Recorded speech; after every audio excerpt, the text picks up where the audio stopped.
I believe Senator Johnson is here. Is he? Oh, I think he's in public health. I can text him real quick. All right. Okay, we will skip 2312 until he frees himself from that meeting. And I'll move and call up number 2351. Elections allow the Secretary of State to perform random procedural audits on counties. Senator Tate, I believe this is your bill. If you would explain it to us, please. Yes, sir. Thank you, Mr. Chairman. What this bill does is it allows for the Secretary of State to be able to perform audits on counties. It has a reverse repealer in it. Right now, there's some back and forth of just exactly how this language should be. Right now, it's just a little over a page long. We're trying to figure out just exactly how much wording and how much guidance we give the Secretary of State in this. It has a reverse repealer in it. I'd appreciate it if we could get it out of this committee, move it on where we can have further debate with this on the floor. Okay. As you know, this was originally assigned to elections and then moves to us as a second committee to consider it. Do you have questions of Senator Tate? If there are no questions, do I have a motion?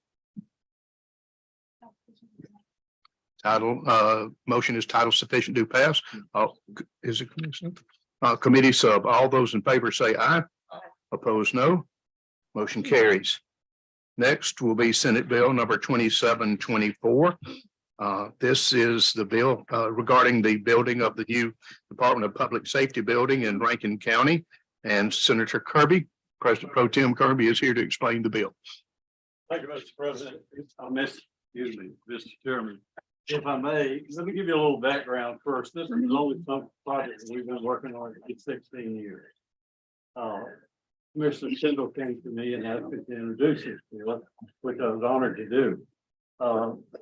They have, this is a huge building. They've already started construction. They've already got all the columns are up and the foundation's ready, and I hadn't been out there since then, so I don't know what else they've done. But it's a really nice deal. And what they're doing in this bill is asking for an exception to bid laws, basically. And so, matter of fact, let's see here if I have it. Yes, and well, it was an action exempt Department of Public Safety project and contract from certain public purchasing requirements under this section. And that's really due to the size of the project and the cost of the project. Commissioner, as you know, and all of you have already heard this, sure, but he's moving all public safety in the Jackson area here to one building. And so he thinks, and I think, and all other people think that if he has the authority, and if I may ask him to say something also, where they can continue on with this project and not delay it, it'll make a big difference in the cost. But also, a lot of you may not know that the tower building that looks so pretty at the Highway Patrol is a leaning building, a leaning tower. They've had people in the past actually go to the hospital from gas leaks. Sooner we can get people out of that building, the better. And wow, and the other building's just coming apart. It was built in 1952 or 4. So that's the purpose of the bill. Mr. Chairman, may I ask? I guess. Commissioner, if you'd like to say anything. I would say that I know it's a bit of an unusual request, but it is a massive building. We've already bid out the first phase, so that did go through the regular bid process. What we're asking is for an ability to bypass having to bid the second and third phase, so that we can go ahead and move this project through, get it done expeditiously. The building we're in is in pretty dire shape.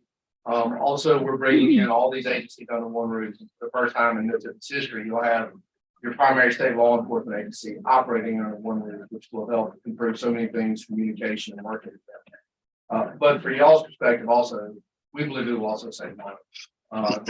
Whenever the second phase is bid, you have mobilization calls. All those things get added to it. Once the first phase is done, they move out. You gotta have mobilization, bring new products in, new equipment, they rent the equipment.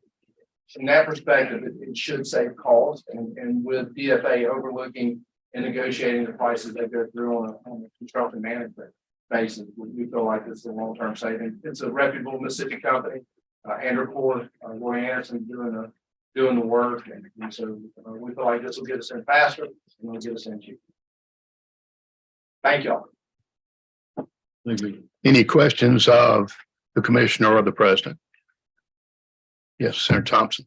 The changing from public bid law to this construction manager at risk methodology. What does that mean? It's construction manager at risk. Basically, that means that the Bureau of Buildings, DFA, will work with the contractors in there and manage the contract and the costs going forward without having to go through a pure bid process and every step of the way. And so, again, Intercord already gotten the lowest bid on phase one. And we feel like there's a cost saving by not having to pay the additional mobilization expense, bringing in cranes, bringing in all of the materials.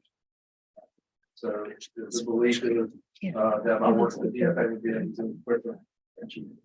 But that's an existing AIA form contract. Huh? That's correct. Yeah, that's what's in that line 63. So this is, we're not making any new, it's just using the AIA.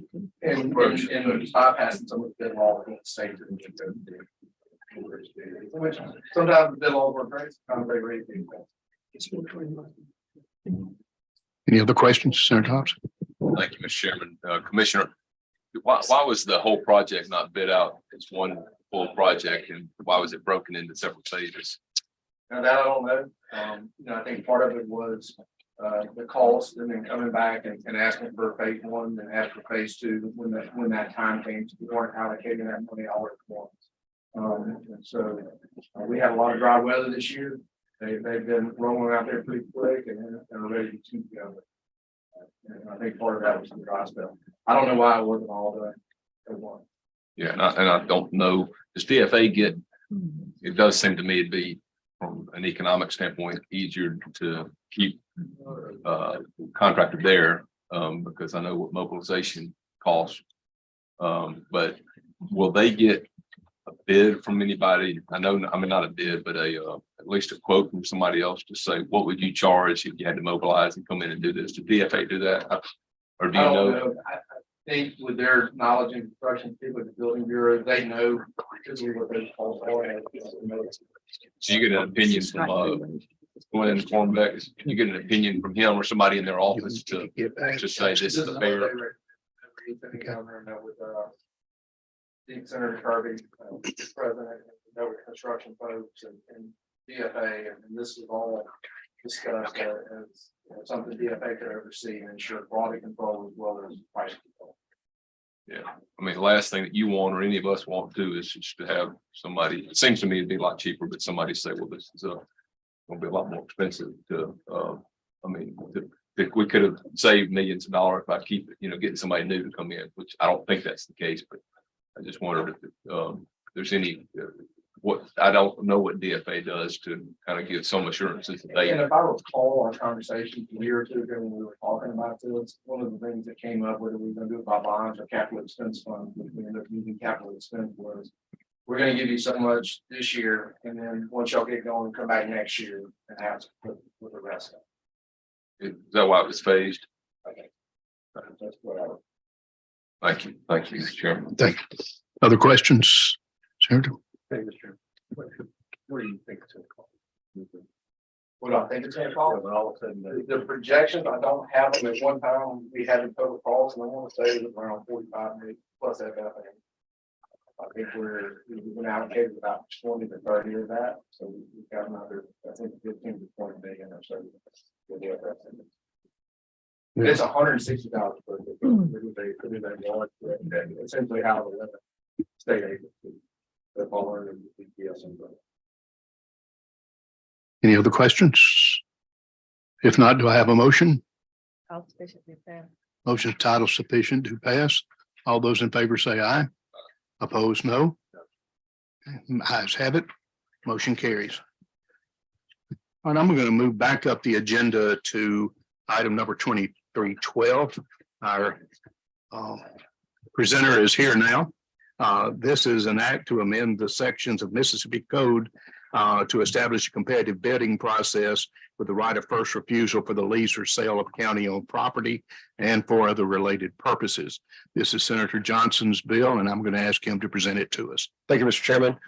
So this bill was brought to me by some people who lease county property and have made improvements to the county property, but unlike 16th section land, where they would have the option to renew their lease with county property, it goes back to a bid, and if they are not the high bid, they lose that property. And all they want to do is to open the opportunity for them to either match or have a first right of refusal on the high bid, or let the county go to an auction where then they would have the high bid. So it essentially, they are not at risk of losing the improvements to the property and use of it if they choose to keep it. And the county would not be out any. In fact, the county may make more money if there's an auction or bid process that would raise it up. Okay, that's explanation. Questions from the committee? I have a motion. Title sufficient to pass. All those in favor say aye. Opposed, no. Motion Thank you. carries.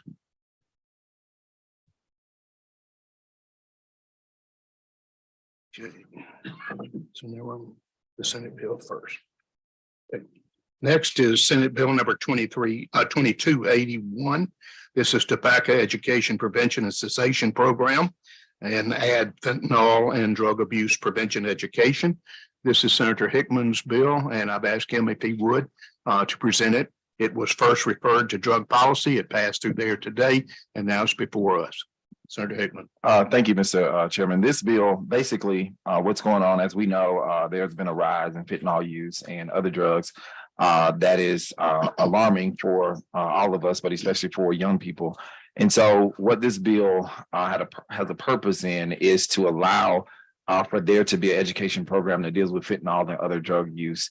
And what this would also allow us to do is pull down some federal funds to facilitate that program.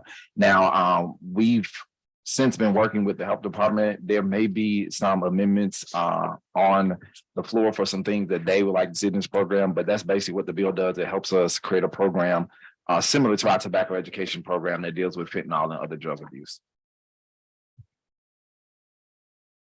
I didn't hear it, but they will be able to draw down. This legislation will give them the ability to draw down federal funds, correct? It would allow them to create a program that could draw down federal funds. Okay. Other questions from the committee? Senator Blackwell? Thank you, Mr. Chairman. I know this is more on the education side, but is there any discussion about adding fentanyl strips, use of fentanyl strips? So that did not come up in this particular legislation. I mean, I know the troubles with that, but this is what we're solely trying to do is create a vehicle where Mississippi can take advantage of a program that helps to educate about fentanyl. Other questions? If not, do I have a motion? Title sufficient to pass. All those in favor say aye. Opposed, no. Motion carries. Thank you, Senator.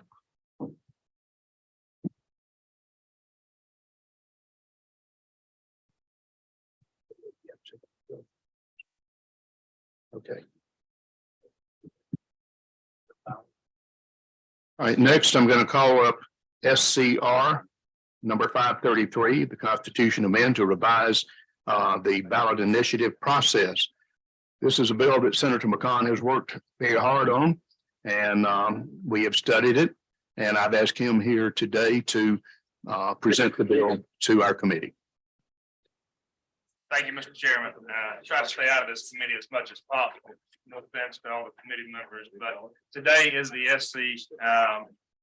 SCR 533, which is the resolution to call up the initiative process. There's a committee sub. Everybody get a copy of the committee sub. And I believe that's going to have some language a little different from the chairman and I speaking over some of the numbers.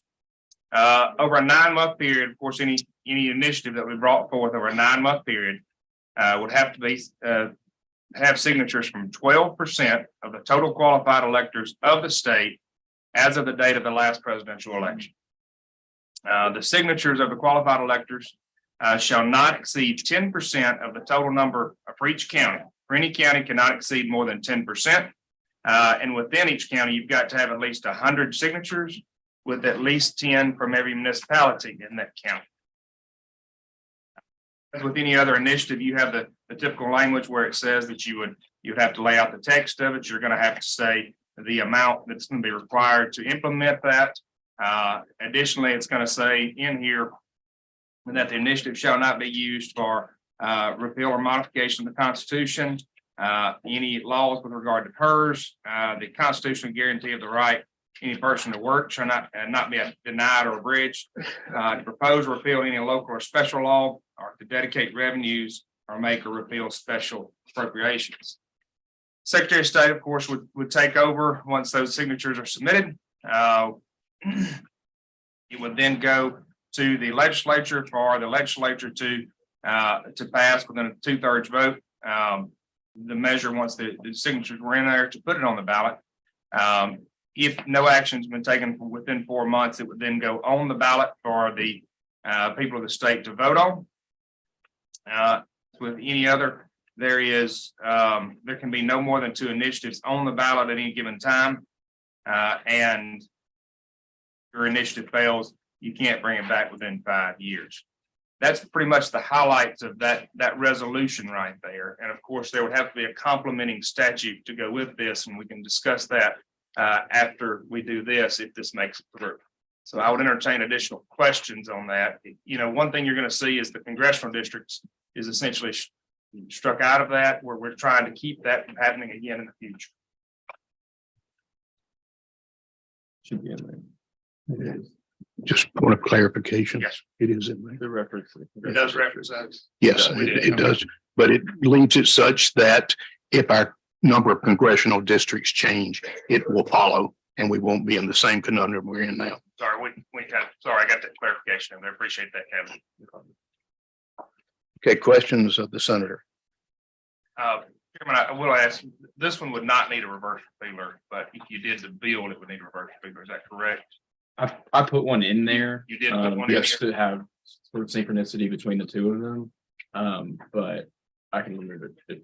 I didn't see it on there, so I was just trying to be sure that we had it on. Yes, it is in there. Senator Blackman. Thank you, Mr. Chairman. On lines 28, 29. The committee sub changed it from 20% of the voters, I guess the turnout for the election, to 12% of the total qualified electors. How do those numbers? I do numbers in front of me. Senator Black will be happy to run those numbers for you and get them to you. But as we know, that there could be one governor's election that has substantially more people, and one that has substantially less, and we felt it was more proper to be the actual number of voters in our state. Yeah, I agree with you on that. I just want to make sure that 12% is. This shouldn't be a real easy threshold for everybody to make, and for them to change it. Certainly, Yes, sir. Want them to have that opportunity, but I'm glad to see it includes all the electors. On further down on 44 and 45, talk about at least having at least 100 signatures from each county. The way we have things split up.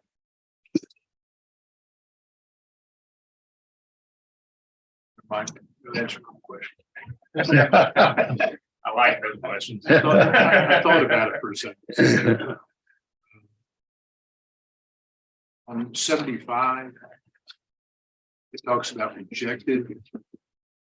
And then later on down in 78, it talks about Secretary of State putting their initiative on the ballot. If it's rejected by us, it wouldn't be put on the ballot, would it? That's correct, but I believe that would go in with line, or if no action was taken within 4 months of the day the initiative filed with the legislature, Secretary of State would place it then on the ballot. So I think that's only tied to if the legislature did not take any action. Does that clear that up? But if we rejected it, it's dead. And that's, If we recommend it, then it's going to be on the ballot. yes, sir. Then the last one is line 100. Talk about 5 years of having to wait. It just seems to me, seems like a long period of time, given much things can change at times. Is there any consideration of lower that a little bit? I would definitely entertain any discussions you'd like to have on that. That was just kind of a good. By the time you go and you accumulate your signatures over those 9 months and you start going through the process and then come to the legislature after the certification of the signatures, you're not saying that it's going to be a short period of time for you to get all that done. It's going to be a period of time. Is it going to be 5 years? Not likely. But we definitely want to be sure that if people do want to do this, which I think that they've announced they have that right out there, that we want to be sure that they've gone through and properly vetted this, and we're not dealing with it every year a new initiative. Sure, I can certainly understand every 2 years we have a state line. That's fine. I just wanted to know how. Yes, sir. Thank you. Thank you, Mr. President. Chair, other questions? Senator Turner Poor. Thank you, Mr. Chairman. So there's no opportunity for the Constitution to be amended by way of ballot. Currently, on the way this is structured here, it does say that would not be allowed by the initiative itself. The legislature, could be placed, something that could be placed on the ballot for addition. But not the people or the constituency.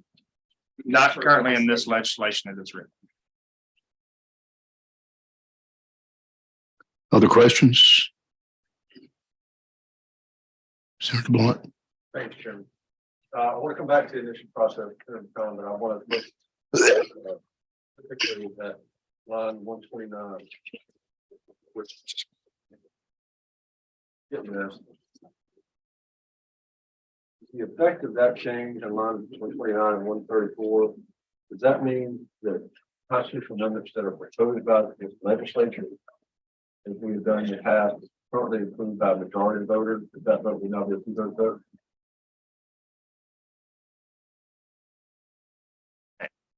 Council, because I don't have those the stricken language out of that in front of me at this No, point. I'm looking for the preceding subject. It should be referring back to an initiative. Right, so. I'm just reading it, and I may be mistaken, but it says amendment to the Constitution may be proposed by the legislature. We got this whole moldy, matty copy of the Constitution. We want to first make sure that we don't change the existing process for the Constitution for amendment proposed by the legislature. Yes, I don't think that's your intent. no, sir, that is not our intent. Well, let's look at that. Upon closer look, I think you're right, Senator. That would be the effect as it's written. But I'll have to mention. And that particular thing. With regard to the initiative process, Senator Hobson, if there's anybody who represents this from the county, how many people would you say voted governor last time? From the county, we got to get 100 signatures of registered voters in this county, and you can't find an initiative. Depends on the subject. If anybody could, I know you could. And then I also think about learning, which is in Knox County. Last time I checked, had 50 people. In learning, if you can't get 10 signatures in learning, even though you've got 299 municipalities all lined up, you don't even get on the start of it.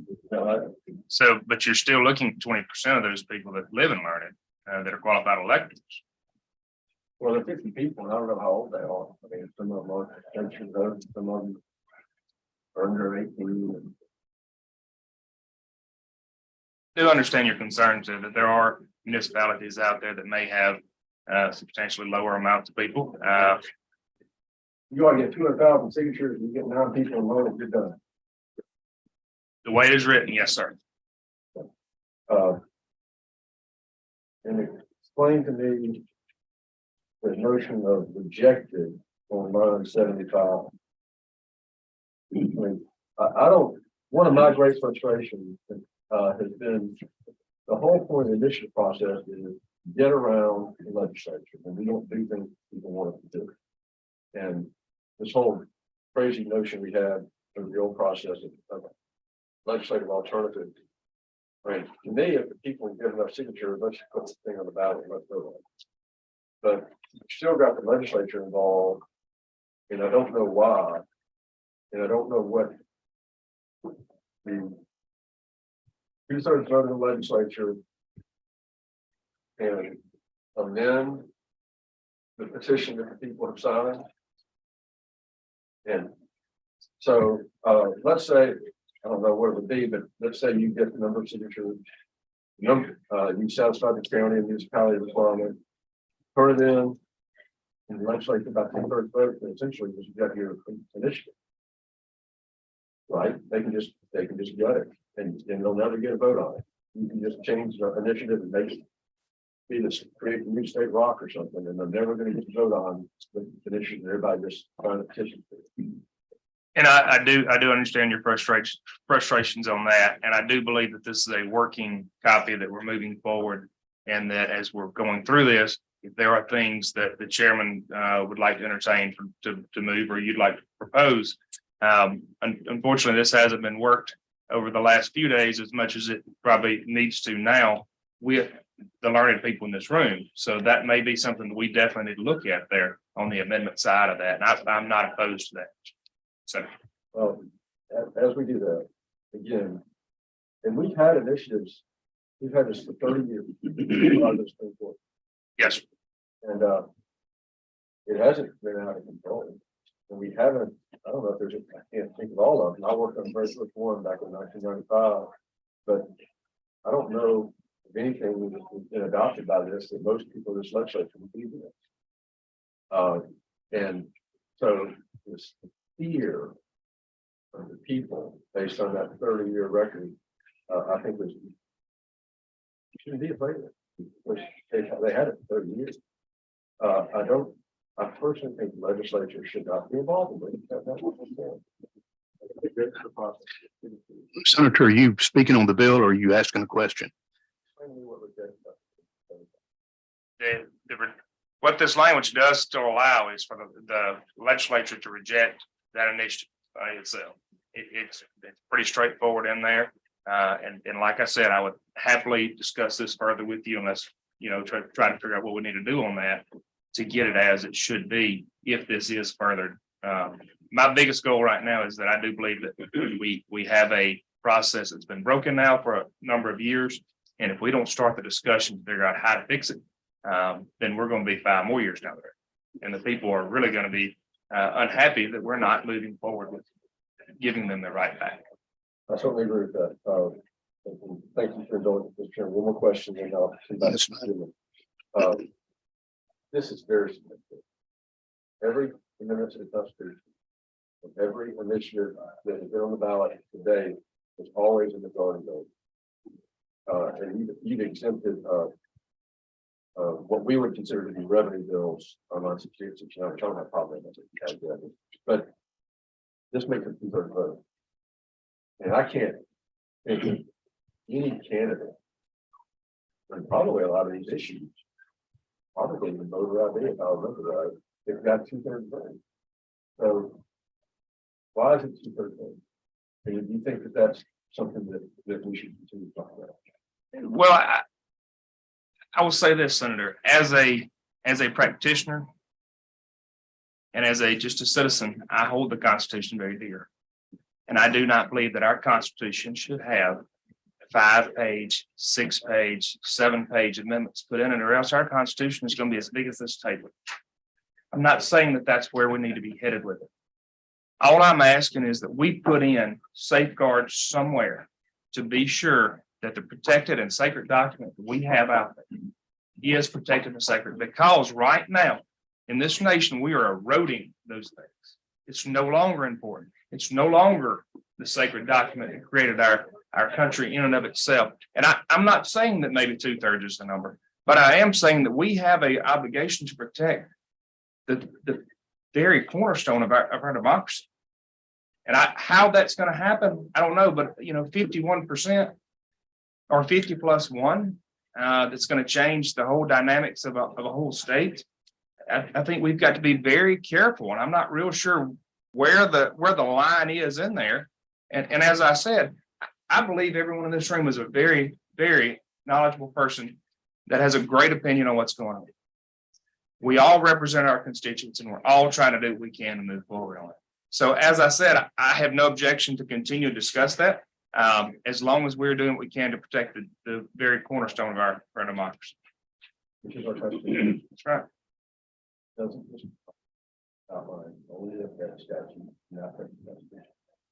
As it is written, yes. Other questions? Yes, Senator Hurlbert. Thank you, Mr. Chairman. So are there any parameters or guidelines for how the legislature can reject?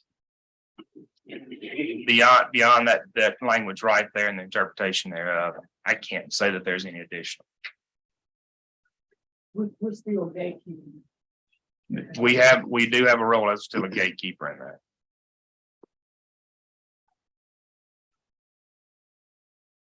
And if there's an issue that I would just say the general public wants to advance, what's the purpose of having a ballot initiative process if they can collect the signatures? It's filed by the Secretary of State for us to review and do. In general, I'm going to say that as far as the rejection, if you've got the signatures from those people in your county and they have a desire to move that forward, as a senator or representative from that area, you do have the duty and obligation to listen to those people and to make the decisions when it comes before you. Other than that, it is in there. And as I said, the discussion needs to continue as to whether that's the route it wants to go. Which you're saying it's not, and I understand that. And that's what I'm saying with this right now, is that I would like to move a vehicle so that we can do something this term or this session, if possible. If we can't, maybe the chairman would like to appoint a subcommittee to be working on that further. And that may be the other route. So really, this is no different than me receiving 200 emails. Well, I just hope they're not random emails that are substantially made by a third-party bot out there. I would hope that your people would actually, they're signing off on it personally. And so if this is to pass as a draft, then I should proceed with that amendment. But then again, you also are subject to re-election every 4 years, as are the rest of us.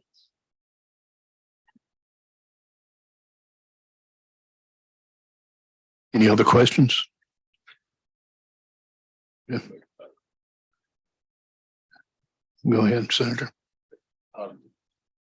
I think there's a lot of work to be done on the initial process, but if I'm mistaken, then I'm happy. I don't know how to fix it right here, but my reading of lines 108 through 137 is that this would change the threshold vote for amendment proposed by the legislature from majority to two-thirds. And I stand to be corrected. I don't want to do that. That's not the intent. So, and I don't think that's the intent. So, and so Willis committee take it out, and we found out that I've read that wrong. To facilitate the administrative process that actually is workable, then I'd like to do that. But I don't think it's intent to move the threshold for amendments proposed by legislature two-thirds. So I'll move to strike line 106 through 137.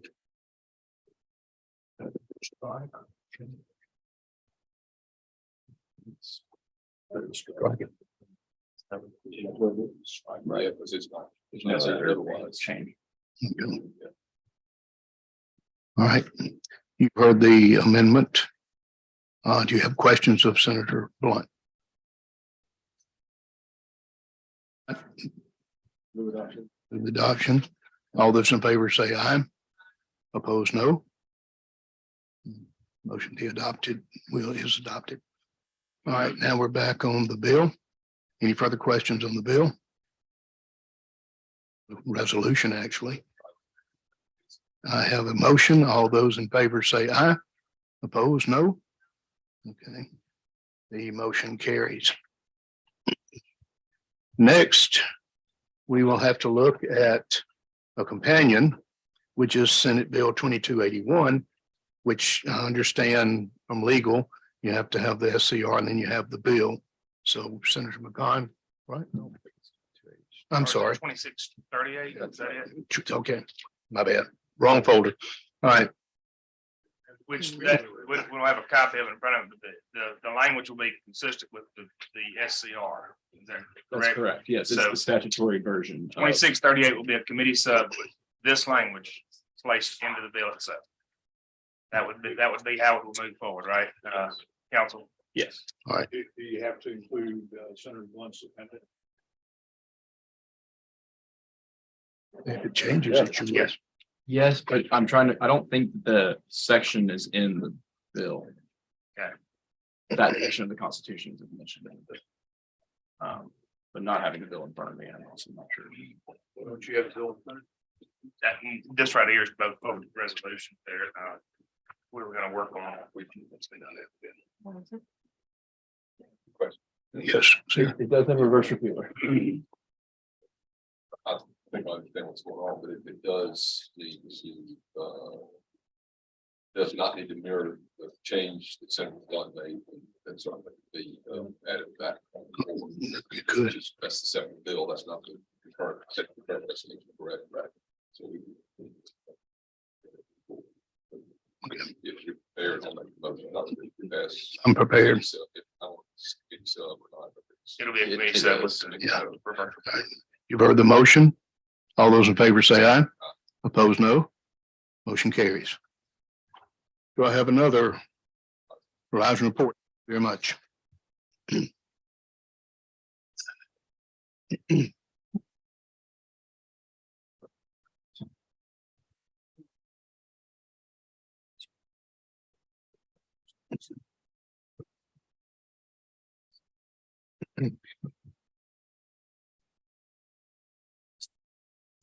Pardon? that close to what we got to in the conference last year? It's supposed to be his harsh is doing this. In the higher. I'd like to get.